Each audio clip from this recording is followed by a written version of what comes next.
Baiklah. Assalamualaikum warahmatullahi wabarakatuh. Pertama-tama kita mengucapkan syukur kepada Allah Subhanahu wa taala bisa berjumpa pada pertemuan tatap muka hari ini setelah beberapa lama saya tidak bisa menyampaikan materi perkuliahan. Jadi karena mungkin minggu depan kita sudah UAS ya, sesuai dengan jadwal hari kita kuliah.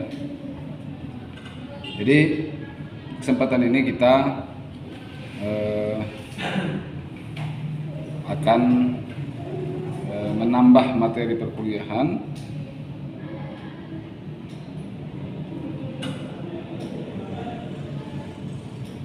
yang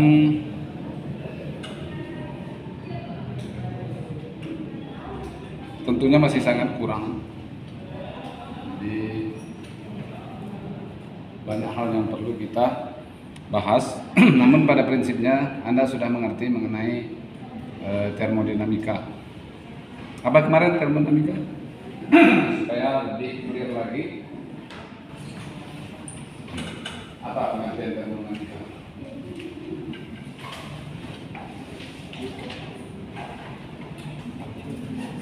Apa nih?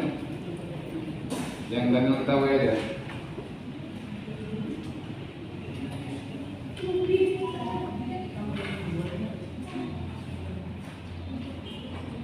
Nah, kalau ini, ada ini merah putih. Apa itu termodinamika?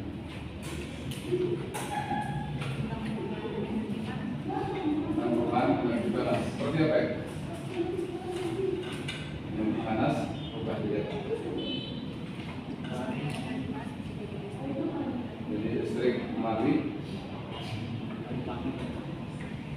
Jadi listrik tiba-tiba jadi listrik dia kan nggak mungkin ya. Nah, menurut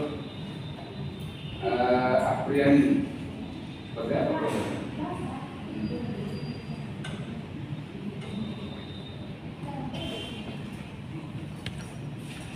Jadi yang sampai ketahui ya, karena kita sudah kuliah 1 semester, walaupun kuliahnya tidak lengkap materinya mengenai termodinamika. Termo dulu, jadi kami ada 2 kata ya kan, termo dan dinamika.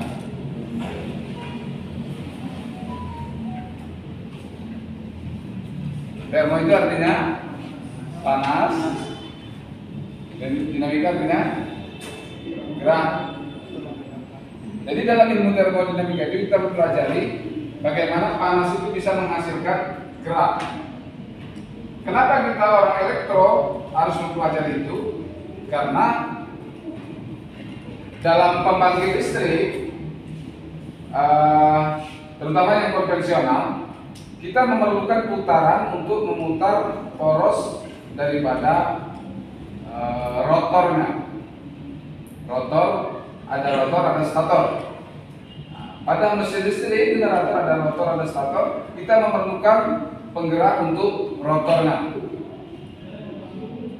Nah, untuk menggerakkan itu diperlukan satu energi atau katakanlah energi mekanik yang bisa menggerakkan poros daripada generator. Oleh karena itu maka kita diminta untuk memahami bagaimana menghasilkan energi gerak tadi. Dalam termodinamika, energi gerak itu dihasilkan dari panas. Contoh yang paling familiar atau paling sering adalah mesin pembangkit listrik tenaga uap. Jadi pada pembangkit listrik tenaga uap secara sederhana, agar kalian kenal, karena kalau di permasalahan lain termodinamika itu kita tidak terlalu penting lah orang elektro. Itu lebih bahasan orang mesin. Nah, untuk pembangkit listrik tenaga, atau sudah saya bahas ya? PLTU sudah. Pada pembangkit listrik tenaga uap, panas itu digunakan untuk memanaskan air pada boiler. Jadi setiap panas yang digunakan untuk menggerakkan poros generator itu adalah manfaat daripada termodinamika. Jadi hukum termodinamika itu ada ke 0, 1, 2, dan 3. Mungkin kita yang paling sering kita bahas juga adalah termodinamika ke 1 sama 2. Termodinamika ke 1 tentang kekekalan energi, termodinamika kedua tentang mesin panas atau mesin yang menghasilkan gerak dari energi panas. Contohnya mesin bakar. Mesin bakar itu adalah mesin termasuk juga membagi listrik tenaga diesel. Generator ataupun mesin kereta kita itu adalah proses daripada mesin panas. Namun ada juga mesin nanti kalau kita katakan mesin dingin, nggak ada orang menyebutkan seperti itu, tapi namanya refrigerator. Fungsinya adalah bagaimana mengalirkan panas dari benda yang panas. Jadi hukum termodinamika ke 0 itu membahas tentang kesetimbangan suhu. Jadi suhu 100 derajat ditambahkan dengan suhu 50 derajat dengan jumlah yang sama, maka dia akan menghasilkan suhu 100 tambah 50 dibagi 2 sama dengan 75 derajat Celcius. Itu hukum termodinamika ke 0. Yang paling harus kita pelajari adalah tadi PLTU. Di sini menghasilkan uap, kemudian menghasilkan pada turbin, dari turbin turun ke heat exchanger, kemudian turun ke air, baru pompa, baru masuk lagi ke boiler. Jadi efisiensi daripada pakai tenaga uap ini sangat rendah. Makanya kalau bisa dihindari untuk membuat pembangkit listrik tenaga uap, karena efisiensinya itu di bawah 50%. Nah, ini ada bagian-bagiannya. Siklus yang digunakan adalah siklus apa ya? Nah, ini. Karena kita sudah belajar mengenai LDO dan baik disinggung. Siklus apa?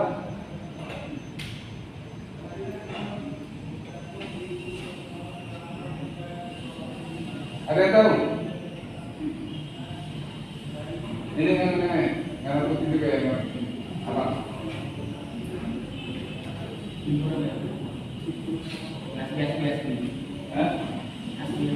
Asli namanya.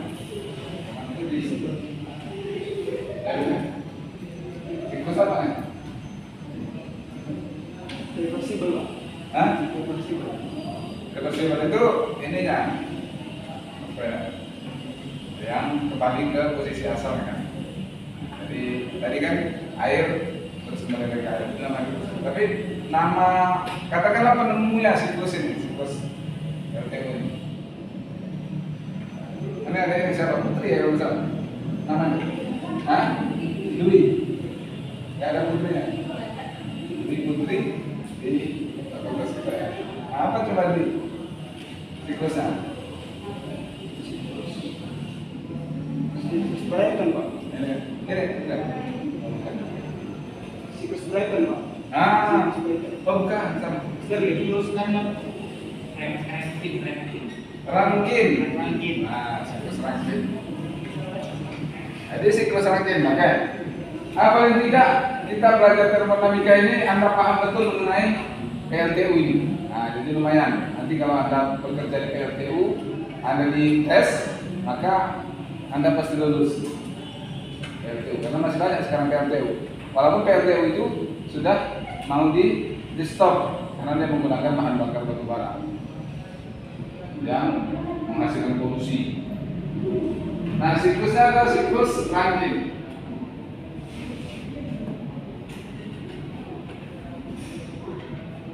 bikin itu.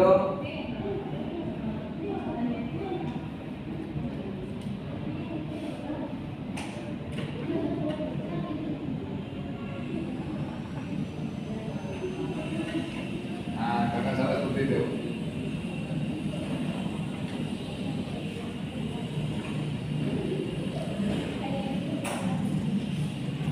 Sekarang tengok di Google siklus Rankine.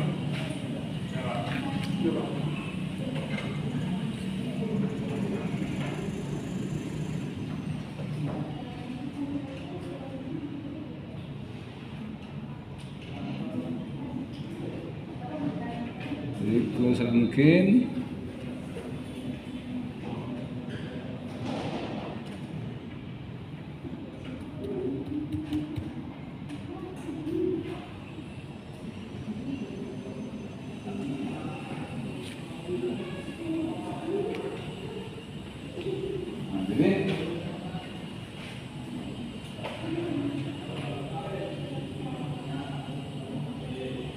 Ada proses ini agak naiknya. Ini 1, 2, 3, 4, 5,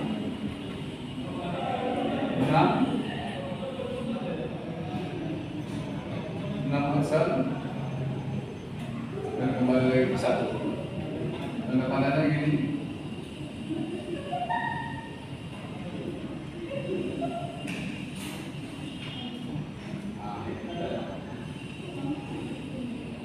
Satu itu adalah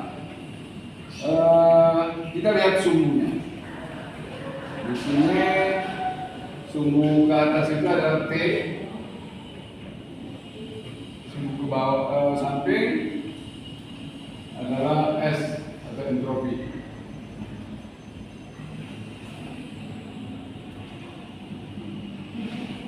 Lalu di sini ada QE, ini WP, dan ada QO, QOut, ini WP.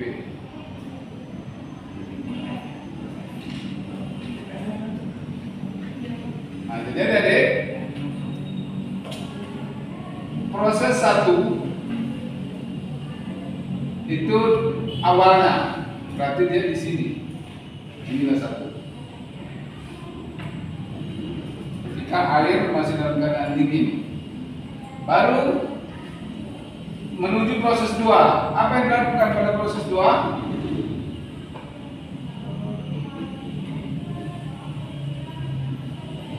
Sorry salah. Nah, ini belum dimasukkan, masih di sini 1. Nah, lalu di sini 2, baru di sini 3.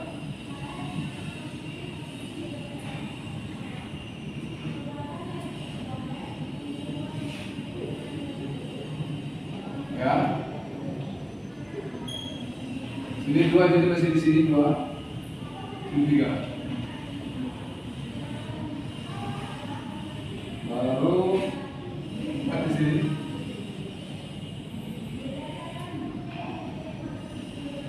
5 juga masih di sini. Baru di 6. Dan 6 angsa.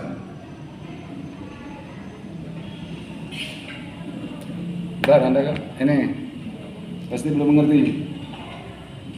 Nah, jadi pertama air itu dipompa. Itulah posisinya seperti pompa di yang ke-1 ini. Ya. Jadi grafiknya grafik ketika terjadi proses pada siklus Rankine tersebut, bentuknya seperti ini. Kenapa bentuknya seperti ini? Memang dari hasil percobaan seperti ini. Jadi kita nggak bisa memodifikasinya, bentuknya bisa jadi segi 4 ini bisa. Bentuknya adalah seperti parabola. Sekarang saya jelaskan dari 1, air itu suhunya naik kan suhunya kan, P kan suhu dari sini ke sini. Kenapa naik? Jadi ketika dipompa, air itu akan terjadi pemanasan. Setiap ada benda mengaduk, maka akan menaikkan suhu. Setelah itu, dia akan menuju ke boiler. Suhunya juga makin naik. Tapi agak mereng. Kenapa agak mereng? Karena dia pasanya semakin mau berubah menjadi uap gitu. Jadi ini semakin kesini dia semakin berubah menjadi uap ke kanan. Baru sudah sampai di posisi 3, ada Q in. Itu Q in. Q itu kalau in berarti dimasukkan pada saat di boiler. Pada saat di boiler ditambahkan panas, ada Q in berarti apa yang terjadi? Entropinya yang naik. Dia semakin berubah menjadi pasanya berubah menjadi uap. Berubah menjadi uap, ininya naik. Makanya posisinya dari sini berubah menjadi sini. Setelah itu terus dipanaskan. Ini ketika yang di dalam grafik ini, yang dalam lingkungan ini, itu pasanya masih berupa air. Ketika dipanaskan terus dia menjadi uap, itulah makanya dia keluar dari garis ini, keluar kemari ke posisi 5.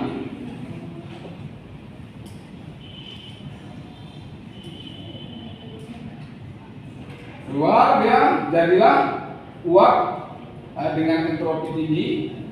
Kemudian dia dimasukkan ke turbin, gunanya untuk memutar sudut-sudut turbin. Memutar sudut-sudut turbin, maka suhunya akan turun. Nah ini dia, suhunya akan turun kan. Dari suhunya ini kan apa? Nah, sampai ke sini. Ini rata-rata T.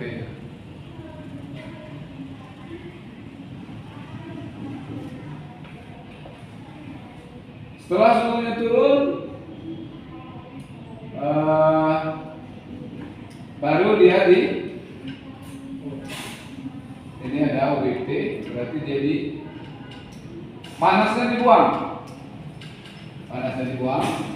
Jadi selama ini proses panasnya dibuang, sehingga pasarnya kembali ketemu dengan kurva ini, berarti pasarnya sudah menjadi cair lagi. Dari uap tadi setelah memutar turbin, suhunya diturunkan, dia sudah menjadi cair, tapi entropinya masih tinggi. Nah, ketika posisi di sini, entropinya itu masih tinggi, artinya dia masih berupa air dengan, boleh dikatakan uap yang sudah jenuh, sudah menjadi titik-titik embun, yang mana derajat keteraturan itu masih ketidakteraturannya masih tinggi. Jadi entropi itu menunjukkan derajat ketidakteraturan. Baru dia didinginkan terus, bukan didinginkan, tapi berubah pasanya menjadi cair. Nah, jadi entropinya makin turun. Sini adalah cair.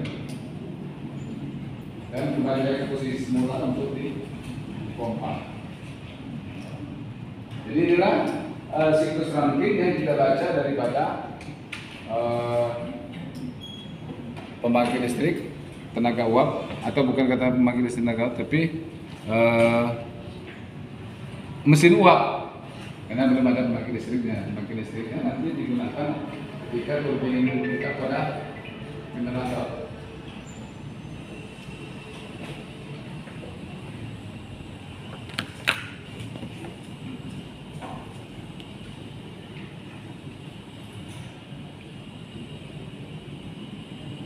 Jadi itu siklus Rankine.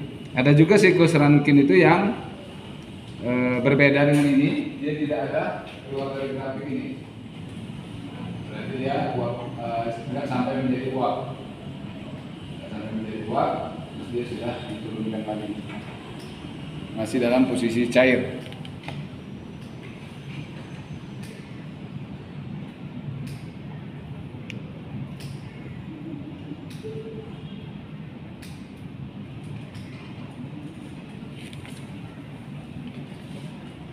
Oke, sampai di sini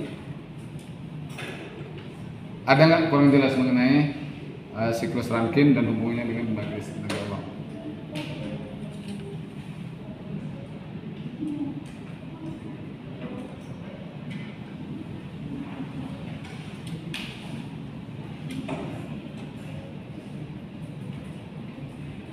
Itu namanya diagram TS siklus Rankine. Secara sederhana, teori itu ya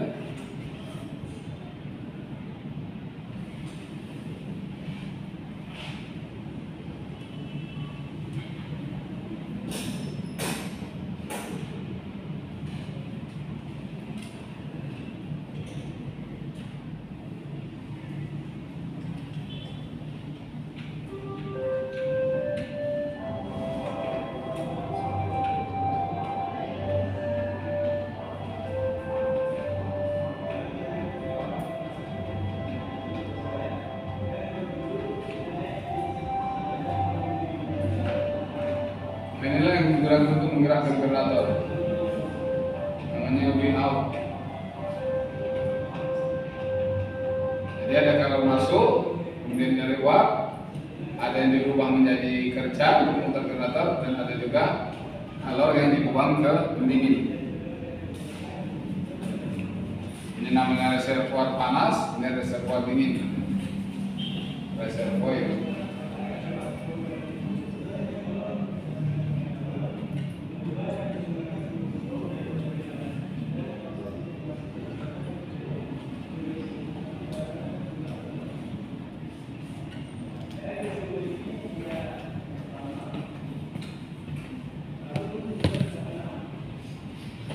Oke, gimana kira-kira?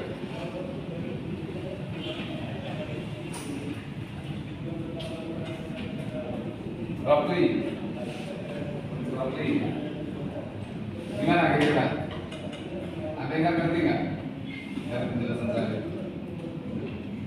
Nggak ngerti. Nah, coba roughly kalau udah ngerti, coba ke depan, coba dijelaskan. Dijelaskan seperti tadi lah. Nanti kalau ada yang kurang, nanti kita bisa menjelaskan apa itu siklus Rankine dan hubungannya dengan pembangkit tenaga uap. Nah, jadi dia grafik ini kita hubungkan dengan gambarnya. Nah, jelaskan sama teman-teman. Jadi ini siklus Rankine. Ini panas dihasilkan dari batu bara.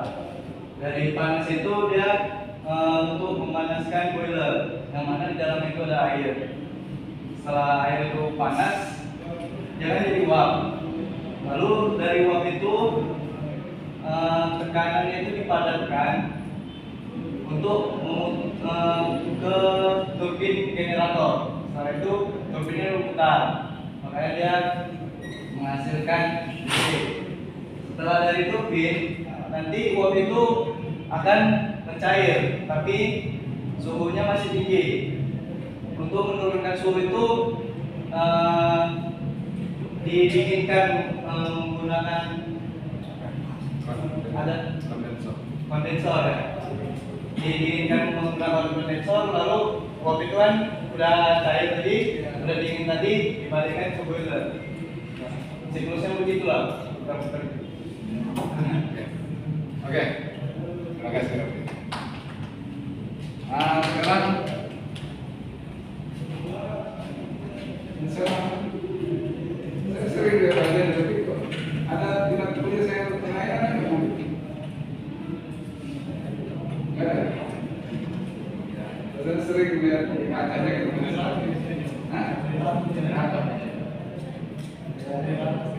Oh iya, sakitnya baca gitu. Oke, jelaskan.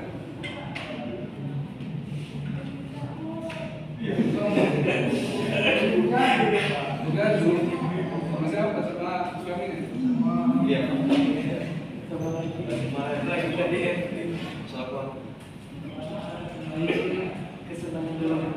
Apa ini? Belum paham. Dari jelaskan kamu tadi paham nggak? Paham. Nah, itu adalah seperti yang dijelaskan kamu tadi. Jadi kita ingat. Sampai kapan kita ingat? Saya seperti itu. Kalau misalnya ada kena pelajaran, kemudian saya ulangi dengan saya membicarakannya, maka itu akan ingat. Nah, kalau belajar biasanya saya baca terus pura-pura menjelaskan. Siapa namanya? Denny.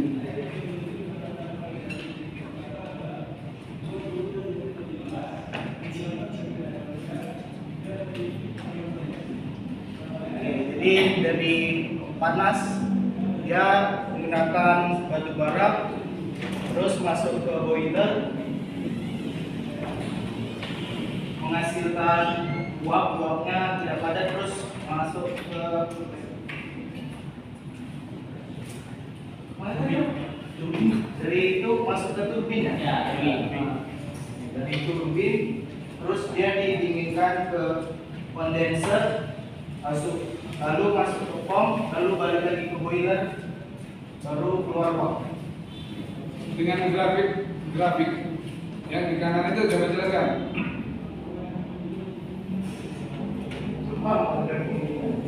Cuma itu yang penting juga. Selain kita tahu proses daripada mesin uapnya, ketika ada grafik siklus rangkaian kita bisa menerjemahkannya. Oh sebenarnya yang maksud grafik itu ini, garis tepung itu apa? Bisa? Coba sedikit seperti ini kan bisa kan? Iya,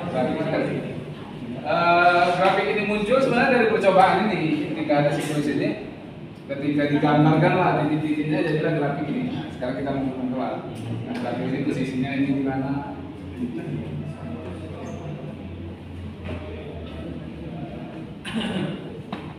Jadi air pada pompa bisa kita lihat di sini itu menunjukkan bahwa airnya belum panas.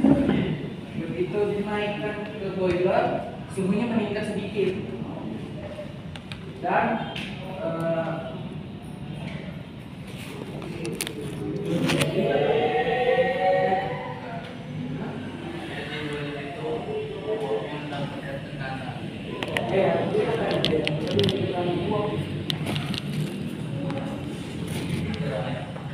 terus masuk ke arah ke turbin. Nah, suhunya itu meningkat di paling atas. Jadi ketika suhunya meningkat itu Di mana posisi ketika dia di turbin? apa Pak? Ketika dia masuk turbin di mana posisinya di grafik? Ini Pak. Itu. Bukan, itu ketika dia dipanaskan.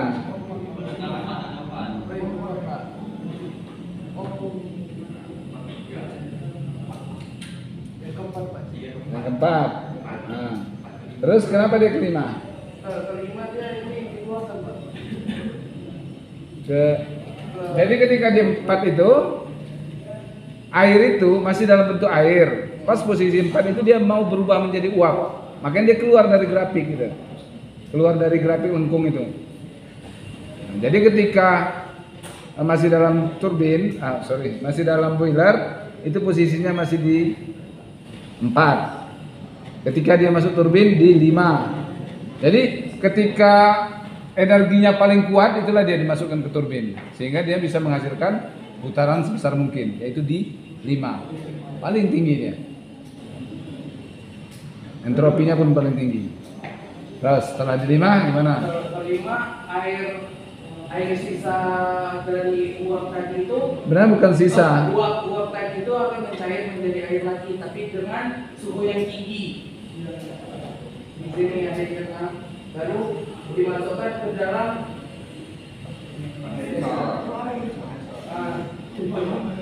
Jadi dimasukkan ke sini, terus balik lagi ke dalam pompa lagi, Pak. Belum paham. Posisi di grafiknya? Mana? Balik lagi ke dalam balik. Satu lagi, Pak, dari 6 ke 1. Kembali ke 1. Oke. Bagus. Siapa? Hasbi. Sekarang Pak Ketua coba. Nah, Daniel. Ketua HME 2023-2024. Selamat dan sukses.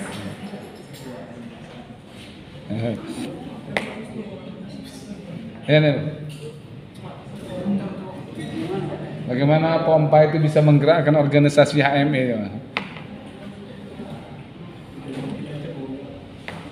Atau inilah sini. Siapa? Abang ini? Arya Duta. Yang ini, yang ganteng. Yang ini. Ya.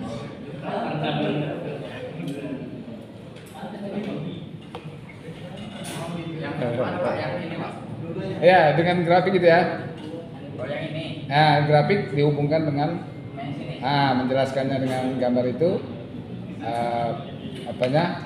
Keterangan grafik gitu ya. Coba. Oke, yang pertama pompa. Ini di pompa mesti jadi angin gitu, jadi uap panas maksudnya. Bukan, maksudnya air yang dipompa itu dia naik suhunya. Ke sini. Nah, yakin nggak saudara itu?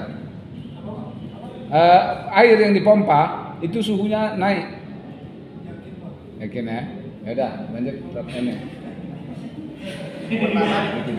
Pertama di pompa, kedua dia naik menjadi ke boiler dan langsung panas karena di situ terjadi pemanasan. Terus yang ketiga dia naik lagi ke ini.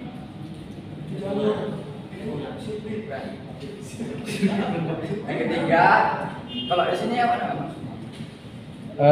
Itu proses pemanasan. Jadi ketika dipanasi terus oleh boiler, maka grafiknya ke kanan. Ya, ini. Semakin entropinya semakin naik dengan grafik entropi kan semua.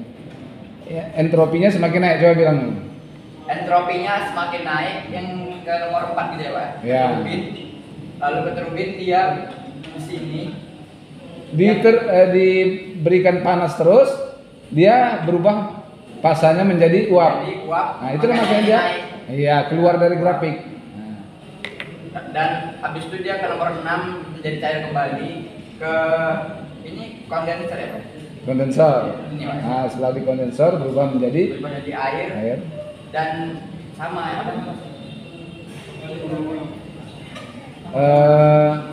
suhunya masih tetap sama, Ya. tapi pasanya berubah menjadi air. cair. Dan kembali lagi ke Pompa. Oke. Terima kasih Diki. Nah, sekarang ada pertanyaan lagi, kenapa harus didinginkan terlebih dahulu? Pak, sikat teman dia, Pak. Oh ya, tidak mau jawab berarti. Biasanya ditunjuk orang mau jawab, dia ngangkat tangan sendiri, makanya saya senang tadi. Tanya kamar mandi. Abang ini, kenapa harus didinginkan? Capek-capek dipanasi dengan batu bara, terus didinginkan lagi pakai air laut. Kenapa? Hah? Enggak, yang jujur lah dari dalam hatimu. Kenapa itu? Selaku mahasiswa menjawabnya kayak mana?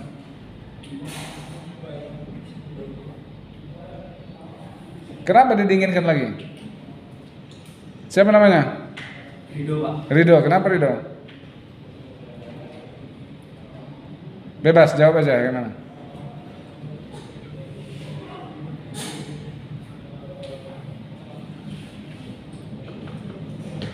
Nah, Ridho, saya ingin dengar jawaban Ridho.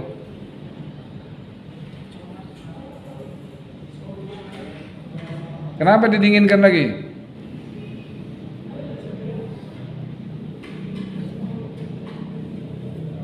Nanti di boiler panaskan air, Pak. Nah, itu kan. Karena dia setelah didinginkan panas kan? Kalau udah panas kan nggak mungkin dipanaskan lagi kan? Ngapain dia buat pemanas gitu? Betul jawaban Rido. Menurut Rido, menurut kita belum tentu. Ini abang ini. Nah, yang angkat tangan.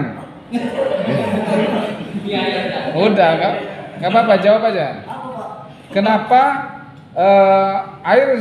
uap air yang sudah keluar dari turbin harus didinginkan menggunakan kondensor untuk kembali menjadi air? Supaya bisa diputar, maksudnya dimasukkan ke siklus lagi ya, ke pompa. Karena pompa uap itu dia lebih tidak efisien.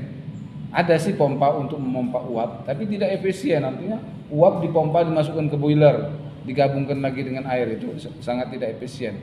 Makanya lebih efisien dia kalau dirubah dulu menjadi air. Sudah jelas ya? Nah, kita sudah melewati mengenai mesin uap dan siklus Rankine.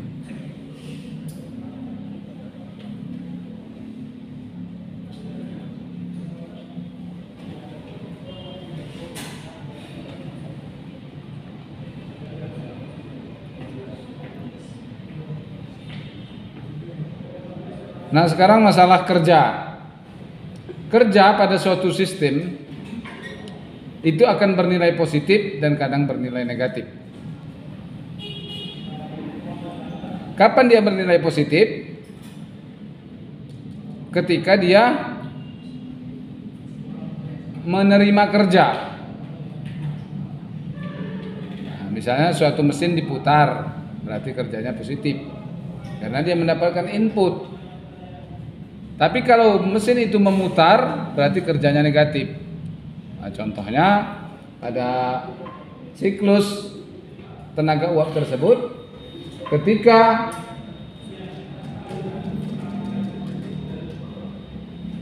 pompa air, itu berarti sistem menerima kerja dari pompa, diputar dari luar pompanya. Baiklah itu menggunakan motor induksi, biasanya motor induksi yang digunakan untuk, ataupun katakan motor DC mungkin kan, untuk memutar pompa itu. Berarti pada posisi pompa itu kerja sistem itu adalah positif. Kemudian ketika dia memutar turbin, dia juga melakukan kerja. Nah, kerjanya itu nilainya negatif. Karena dia kerja itu keluar dari sistem. Dan seharusnya kerja itu punyanya sistem, itu dikeluarkan untuk memutar generator. Makanya kerja daripada efisiensi daripada mesin uap itu sendiri adalah kerja yang digunakan untuk memutar generator dikurangi dengan kerja untuk pompa dibagi dengan kerja untuk memutar generator.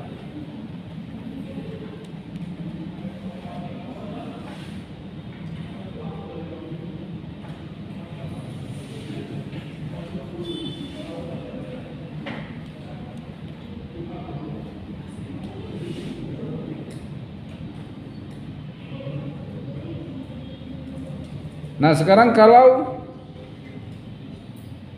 motor bakar, itu siklus apa yang digunakan? Kereta kita? Hah? Ya, ada buang, ada hisap. Apa nama siklusnya? Kalau tadi siklusnya si Rankine penemunya. Ya, siklus apa namanya? Itu langkahnya. Nah, langkah kerja, ada langkah hisap, ada langkah buang, ada langkah bakar, ada langkah kompresi. Hah? Yang motor tadi siklus net cap ya. Net cap.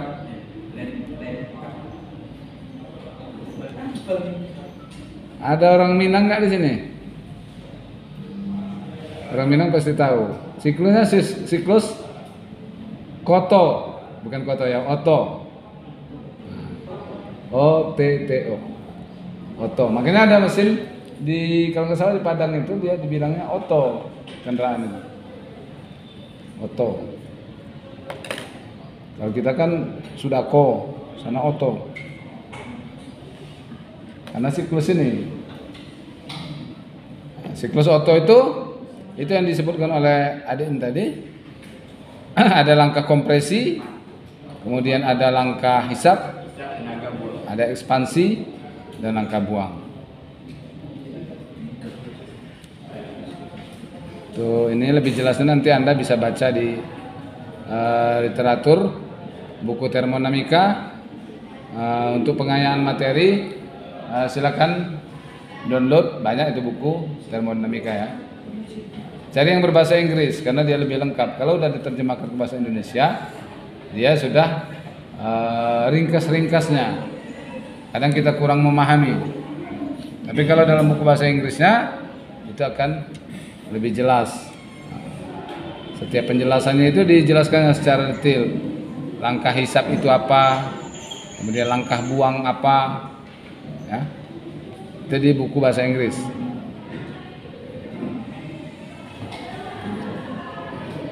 Kemudian ada grafik diagram TS dari siklus Otto.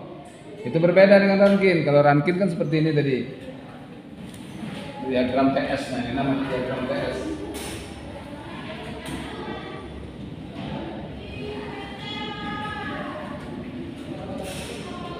Kenapa dikatakan diagram TS? Karena ada suku T dan ada suku S. Nah, diagram TS. Grafiknya ini di hasil ini.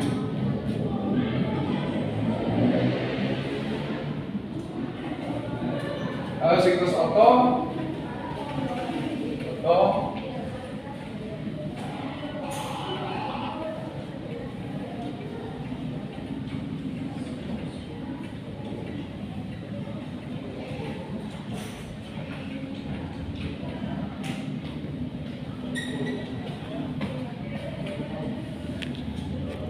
nah, masalahnya kita bagaimana membaca grafik itu yang penting. Jadi ada satu itu ya, lebih ke membaca grafik. Kalau prosesnya langkah buang itu apa?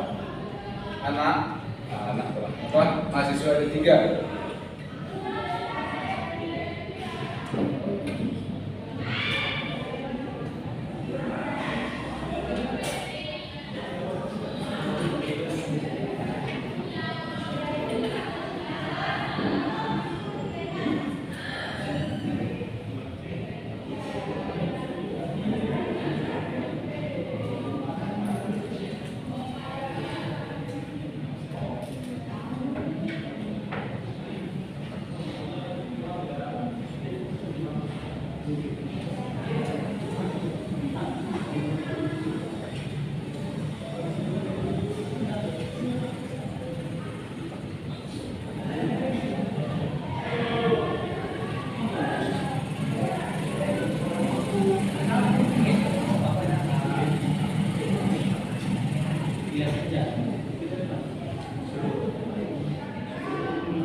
Ini nanti Anda bisa baca juga mengenai siklus Otto, walaupun itu sebenarnya bukan pembahasan kita karena di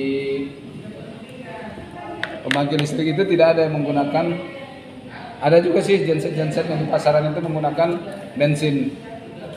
Selain daripada itu semua menggunakan solar atau menggunakan PLTU.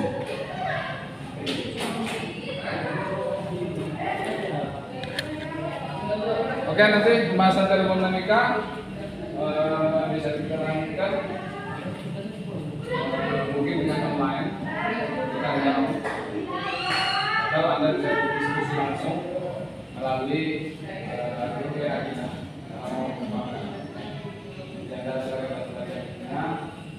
Ada yang kira-kira tertarik untuk dipahami, karena ini mata kuliahnya memang mata kuliahnya asli. Oke, terima kasih ya atas waktunya, telah mengganggu waktu Anda. Mungkin ada yang